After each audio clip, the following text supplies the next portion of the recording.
하나님의 은혜와 평강이 오늘도 거룩한 주일 주님 앞에 나와 예배드리는 저와 여러분들의 삶 가운데 날마다 충만하기를 주님의 이름으로 축복합니다. 오늘은 맥주 감사 주일입니다. 먼저 전반기 가운데 함께 하셨던 하나님께 진심으로 감사를 드리고 후반기에도 우리의 삶 가운데에 함께 하시는 하나님께서 동행하시고 그리스도인으로서 살아가는데 저와 여러분들이 소망 가운데 승리하는 삶이 될 수 있기를 주님의 이름으로 축복합니다. 우리는 지난주 말씀을 통해서 이삭이 하나님의 말씀을 듣고 애굽으로 내려가지 아니하고 그랄에 멈춰섰던 것을 보았습니다. 하지만 여전히 연약한 인간 이삭은 하나님께서 말씀하신 약속의 말씀을 놓치고 자기의 생각에 빠져 두려움에 떨게 되지요. 그리고 그 두려움으로 인해서 그곳에서 머무는 동안 사랑하는 아내를 누이라고 속이는 잘못을 범하게 되었습니다.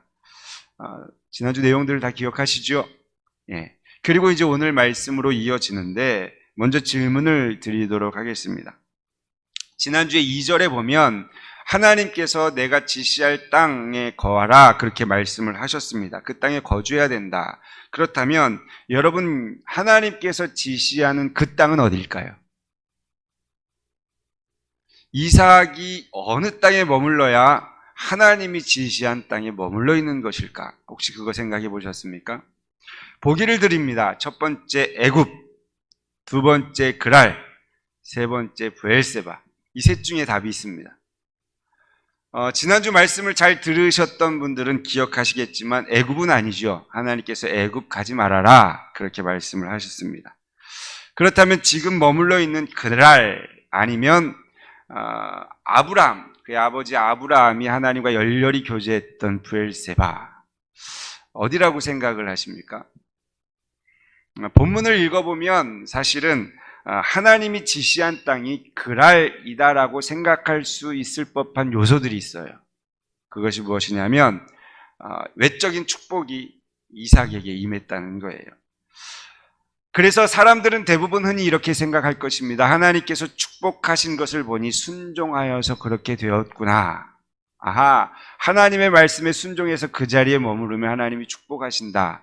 온통 시선이 축복에 가 있는 것이죠. 그래서 그 문장을 보면 아하, 하나님이 원하셨던 땅이 그랄이었나 보다 라고 생각할 수 있습니다. 제가 왜 이 이야기를 할까요?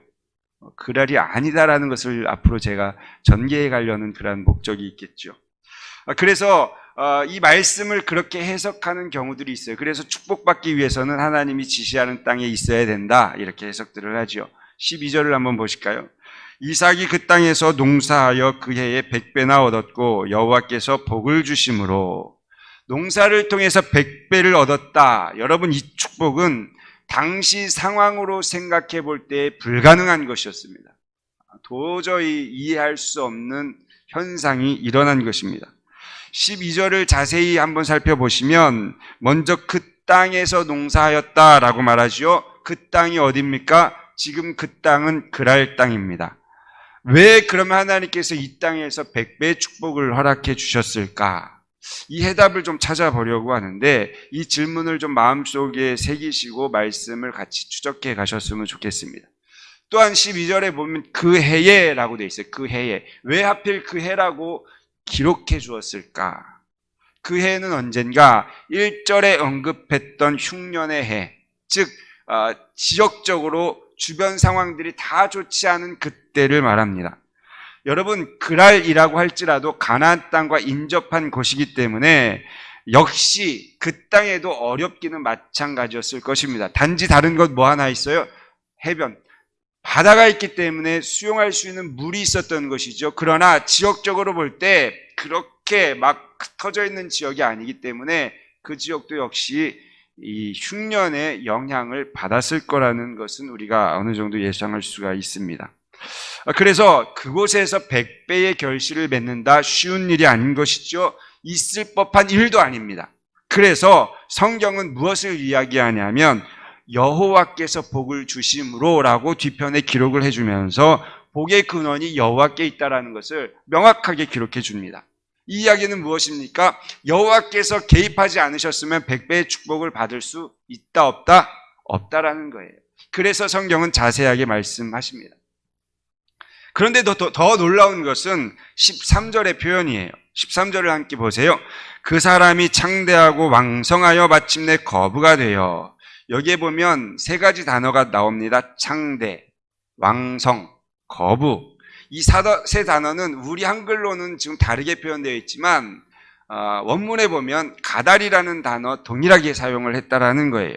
그래서 이 13절을 다시 쓰면 이렇게 말할 수 있습니다. 그 사람이 창대해졌으며 점점 창대해져 마침내 매우 창대해졌다. 점점 그 창대가 커지고 있는 것을 느끼게 말해주고 있는 것이죠. 그러면 이것을 왜 이렇게 강조했을까요? 창대해질 수 없는 상황, 환경, 조건이었지만 앞서 여호와께서 복을 주셨기 때문에 그 이삭은 창대하기 시작했고 계속해서 점차적으로 창대해 갔으며 매우 창대한 축복을 누렸다라는 것을 정확하게 기술해 준 것이죠. 여러분, 이삭이 어느 정도가 거부가 되었냐면 블레셋 사람들이 시기할 만큼 거부가 되었다라는 거예요. 13절을 보세요. 양과 소가 떼를 이루고 종이 심이 많음으로 블레셋 사람이 그를 시기하여. 다시 한번 그러면 질문을 해야 돼요. 그렇다면 약속의 땅도 아닌 그랄, 또 아내를 누이라고 속였던 죄를 범했던 땅 그랄에서 하나님께서는 왜 이삭에게 블레셋 사람들이 시기할 만큼의 축복을 허락하셨을까? 왜 그렇다라고 생각을 하십니까?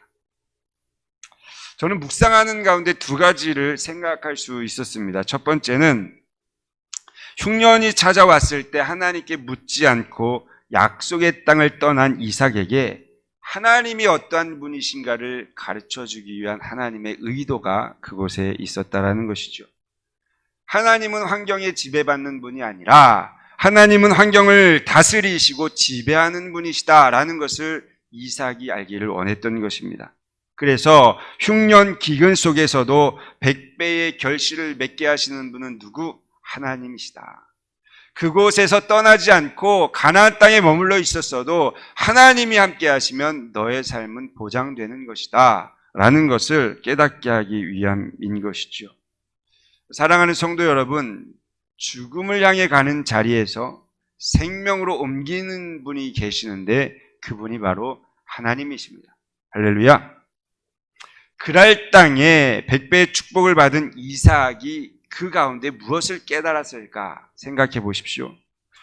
그럴 수 없는 상황 속에서 100배의 축복을 받은 이삭은 어려움이 찾아왔을 때 하나님을 의지하지 못하고 인간을 의지하며 걸어갔던 자신의 선택을 잘못된 선택이다라고 생각하는 시간이 되지 않았을까 우리는 말할 수가 있는 것이죠. 분명히 이삭은 여호와 일의 하나님을 경험했고 여호와 일의 하나님을 믿는다라고 고백했지만 결국 위기의 순간에서 하나님을 신뢰하지 못했다라는 것이죠. 그런데 그곳에서 100배의 축복의 결실을 보면서 아하, 하나님이 하지 않으면 안 되는구나.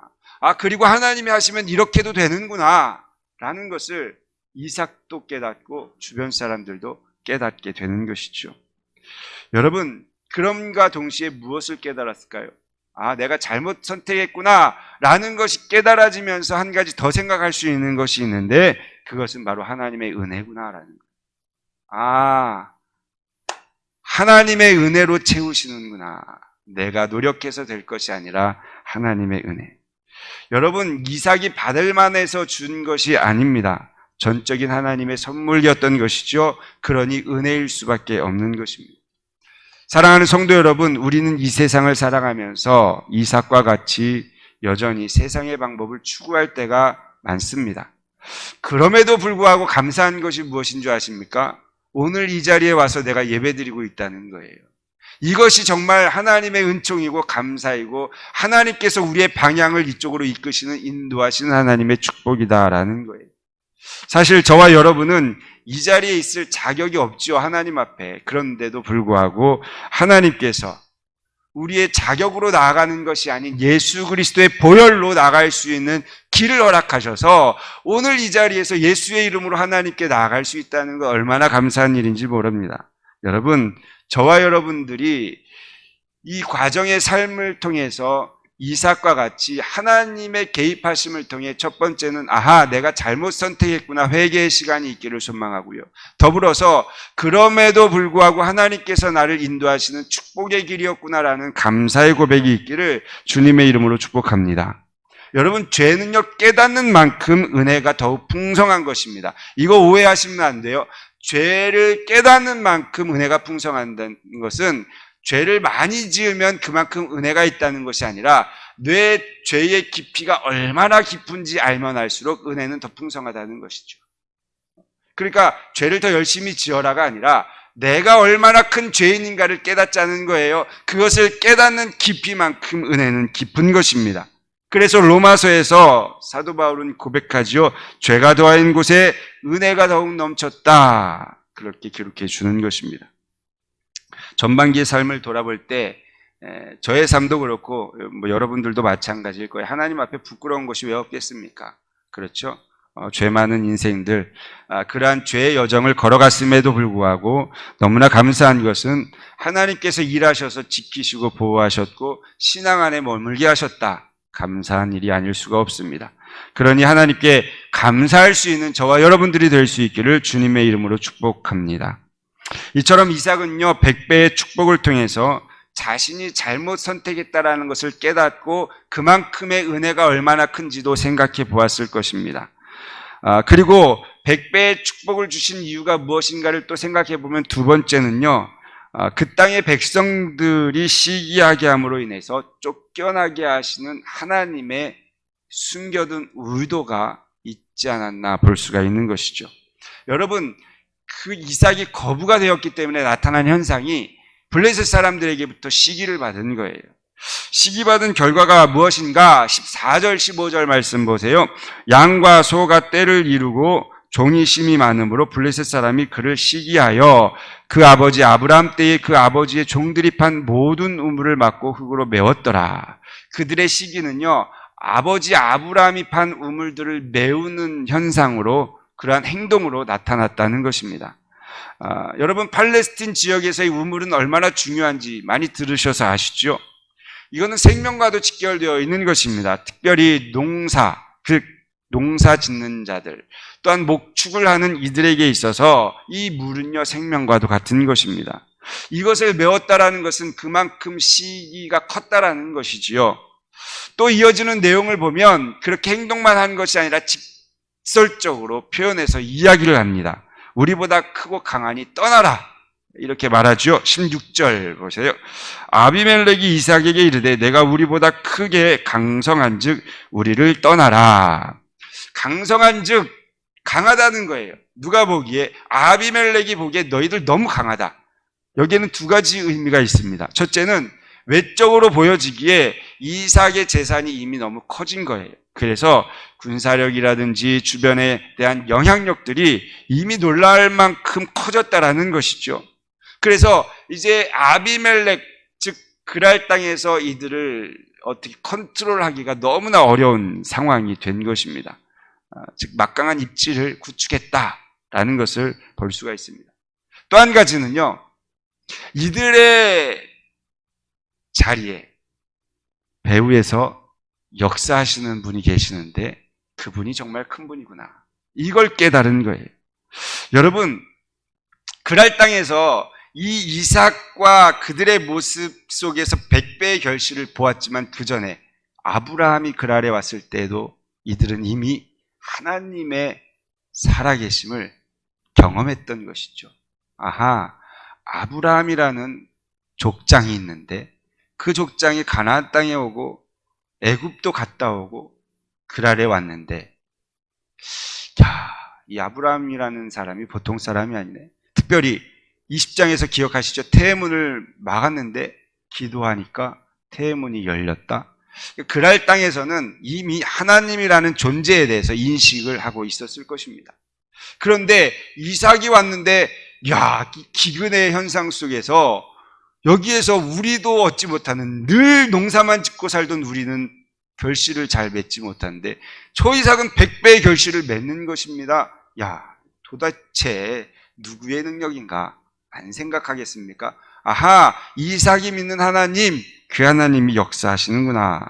아브라함 뒤편에서 일하셨던 그 하나님이 아들 이삭을 위해서도 일하시는구나. 그 강성함을 보았다라는 것이죠.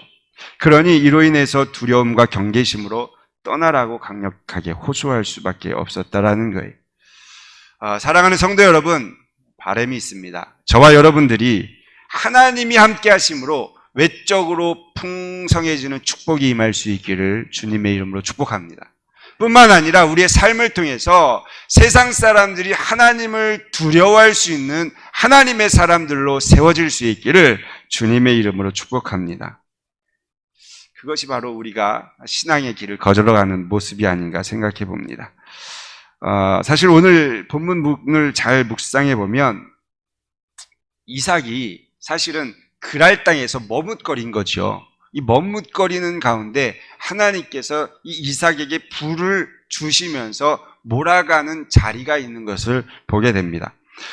즉 가야 할 자리로 인도하고 있다는 것이죠. 17절, 18절 말씀을 보실까요? 이삭이 그곳을 떠나 그랄 골짜기에 장막을 치고 거기 거류하며 그 아버지 아브라함 때 팠던 우물들을 다시 팠으니 이는 아브라함이 죽은 후에 블레셋 사람이 그 우물들을 메웠음이라. 이삭이 그 우물들의 이름을 그의 아버지가 부르던 이름으로 불렀더라. 이렇게 이제 움직이기 시작합니다. 이후의 내용을 보면 이제 이삭의 종들이 골짜기를 파서 샘 근원을 얻습니다. 그러니 어떻게 합니까? 그랄 목자들이 찾아와서 우깁니다. 이거 우리 우물이야. 이거 우리 건데.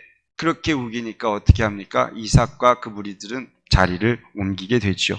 에색이다, 다툼이라라는 이름을 짓고 이동합니다. 그리고 그 이동한 곳에서 어떻게 합니까? 또 우물을 팝니다. 희한하게 우물이 나와요. 그런데 그곳까지 또 누가 따라옵니까? 그랄 사람들이 따라와서 또 그곳에서 다툼이 일어나게 되죠. 그래서 대적함이라는 이름의 신나라고 이름을 짓습니다. 어쩔 수 없이 또 그곳에서 이동을 합니다. 다시 자리를 옮겨 우물을 파는데 22절 우리 이거는 같이 한번 읽어보도록 합니다. 이삭이 거기서 옮겨 다른 우물을 팠더니 그들이 다투지 아니하였으므로 그 이름을 르호봇이라 하여 이르되 이제는 여호와께서 우리를 위하여 넓게 하셨으니 이 땅에서 우리가 번성하리로다 하였더라. 지금까지의 내용을 보면 그랄에서 그랄 골짜기, 그랄 골짜기에서 에색, 에색에서 신나, 신나에서 르호봇으로 옮겨지는 것을 볼 수 있죠. 지도를 보여드릴게요. 지도를 한번 보시면 잘 보이시나요? 저 위에 지중해가 보이시죠? 그 밑에 쪽에 보시면 그랄이 보이십니까? 이쪽, 저기 표시하는 그랄. 그쪽에서부터 밑으로 그랄 골짜기, 에색, 신나, 르호봇까지 그렇게 가는 거예요. 지도상으로 볼 때, 자, 해변에서 육지로 계속해서 들어가는 모습을 볼 수가 있습니다. 어떻게 보면 이 이삭의 길이라는 것을 통해서 크게 우리는 어떻게 하나님께서 인도하셨는지 두 가지를 볼 수가 있습니다. 첫 번째는 이삭의 길은 여호와 이레 하나님의 길이었다라는 사실이에요. 블레셋 사람들이 따라오자 계속해서 그곳을 놓고 옮깁니다. 그런데 놀라운 사실은 옮기는 곳마다 무엇이 생겨요? 우물이 생겼다는 거예요. 가는 데마다 파면 우물이 나옵니까? 아닙니다. 그런데 가서 파는 곳마다 우물이 되었다라는 거예요. 하나님께서 그곳이 우물이 되게끔, 아니 하나님께서 그곳으로 인도하셨는지 모르겠지만 분명한 것은 가는 곳마다 우물이 형성되어졌다라는 것이죠. 이렇게 우물을 형성한 분이 누구십니까? 이삭일까요? 아니죠. 하나님께서 하신 것입니다. 그래서 22절 뒷부분에 보시면 이삭이 고백합니다. 여호와께서 우리를 위하여 넓게 하셨으니 이 땅에서 우리가 번성하리로다. 결국 여호와께서 하셨다라고 고백하고 있는 것이죠. 이래 하나님께서 준비하셨을 뿐만 아니라 넓히셨다. 저와 여러분들의 인생의 여정을 걸어가는데 여호와 하나님께서 이레하심을 통해 준비하시고 넓히시는 그 길을 걸어갈 수 있기를 주님의 이름으로 축복합니다. 두 번째는요, 이삭의 길이 그랄에서부터 이동하는 저 지도의 모습 속에서 마지막 르호봇에서 어디로 움직입니까? 브엘세바. 따라합시다. 브엘세바. 예, 브엘세바로 이동하게 되었다라는 거예요. 여러분 23절을 한번 보십시오. 그래서 기록해주고 있죠. 이삭이 거기서부터 브엘세바로 올라갔더니, 브엘세바는 아까 앞서서도 말씀을 드렸죠. 아브라함이 하나님과 열렬히 교제하던 장소, 아브라함 때에 아비멜렉과 언약을 맺으면서 맹세 우물이라 라고 했던 장소, 그랄에서 머뭇머뭇하고 있던 이삭에게 하나님께서 놀라운 축복을 부어주셨는데 그 축복 때문에 주변 사람들의 시기를 받게 되었고 쫓겨남을 통해서 결국 걸어가 이동하여 간 곳이 어디입니까? 브엘세바. 하나님과 교제했던 그 자리로 이동케 하셨다. 여러분, 이것이 바로 하나님의 인도하심입니다. 사랑하는 성도 여러분, 에베네셀 하나님께서 오늘까지 저와 여러분들을 인도하셨음을 믿으십니까? 예, 그 믿음이 저와 여러분 가운데 있기를 소망합니다. 또한 앞으로의 삶의 여정 가운데도 하나님의 교제의 자리로 인도하실 그 하나님을 소망하며 사는 저와 여러분들이 될 수 있기를 주님의 이름으로 축복합니다. 여러분, 이어지는 23절에서 25절의 말씀을 보시면 하나님께서 이삭에게 머물기를 원했던 땅이 그랄이 아니라 브엘세바라는 사실을 조금 더 명확하게 볼 수가 있습니다. 브엘세바로 올라갔을 때 어떤 일이 있었는가? 24절 말씀을 보세요. 그 밤에 여호와께서 그에게 나타나 이르시되, 여기 하나님께서 나타나셨다, 현현하셨다는 거예요. 여러분, 그런데 26장에서 하나님께서 언제 현현하셨는지 기억하십니까? 그랄 땅을 거쳐서 어디로 가려고 할 때, 애굽으로 가려고 할 때 하나님께서 현현하셔서 직접 말씀해 주셨어요. 그리고 축복의 과정들이 쭉 있었지만 다시 하나님께서 현현하신 것은 브엘세바로 돌아왔을 때 친히 찾아와 주셨다라는 거예요. 그리고 하신 말씀이 무엇인가? 먼저 여러분, 그랄 땅에서 현현하셨던 하나님께서 무엇을 말씀하셨는가 다시 한번 우리가 생각해 보겠습니다. 3절 4절인데요. 같이 읽어볼게요. 이 땅에 거류하면 내가 너와 함께 있어 내게 복을 주고 내가 이 모든 땅을 너와 내 자손에게 주리라. 내가 내 아버지 아브라함에게 맹세한 것을 이루어 내 자손을 하늘의 별과 같이 번성하게 하며 이 모든 땅을 내 자손에게 주리니 내 자손으로 말미암아 천하 만민이 복을 받으리라. 이 말씀을 그랄에서 하셨단 말이에요. 그런데 브엘세바로 돌아왔을 때 하나님께서 찾아오셔서 했던 말씀이 무슨 내용이냐? 축복을 주셨던 그랄 땅에서 그때 현현한 것이 아니라 이 브엘세바에 오셔서 하신 말씀 24절 우리 다시 한번 읽어봅니다. 그 밤에 여호와께서 그에게 나타나 이르시되, 나는 내 아버지 아브라함의 하나님이니 두려워하지 말라. 내 종 아브라함을 위하여 내가 너와 함께 있어 내게 복을 주어 내 자손이 번성하게 하리라 하신지라. 예, 하나님께서 아브라함에게 약속하셨던 그 약속의 말씀을 브엘세바에 돌아왔을 때 다시금 찾아와서 해주셨다라는 거예요. 그러니 하나님께서 원하셨던 자리는 브엘세바였다라는 거예요. 여기에서 하나님께서 하신 말씀을 좀 이렇게 구분해 보겠습니다. 첫 번째 하신 말씀은 두려워하지 말아라 라는 거예요. 왜 그 말씀을 하셨을까요? 과거에 아브라함이요, 전쟁, 그돌라오멜 왕과 전쟁하고 돌아왔을 때 처음 하나님이 하셨던 말씀이 두려워하지 말라예요. 이삭에게도 여러분 생각해 보세요. 3번이라는 우물을 빼앗기면서 도망치듯이 옮겨했던 그의 삶 가운데 얼마나 불안한 마음이 있었겠어요. 그 이삭에게 두려워하지 말아라, 위축되지 말아라 격려하시는 주님의 음성이 있었던 것이죠. 그리고 그 다음 가운데 했던 말씀이 무엇입니까? 바로 아브라함이 했던 그 약속의 말씀을 다시 해주신 것입니다. 이 약속을 들은 이삭의 반응을 보실까요? 무엇을 하는지 25절 같이 읽어봅니다. 이삭이 그곳에 제단을 쌓고 여호와의 이름을 부르며 거기 장막을 쳤더니 이삭의 종들이 거기서도 우물을 받더라. 하나님의 말씀이 맞춰지자마자 처음 한 것이 하나님 앞에 제단 쌓아 예배드렸다는 거예요. 뭐라고 예배했을까요? 하나님 감사합니다.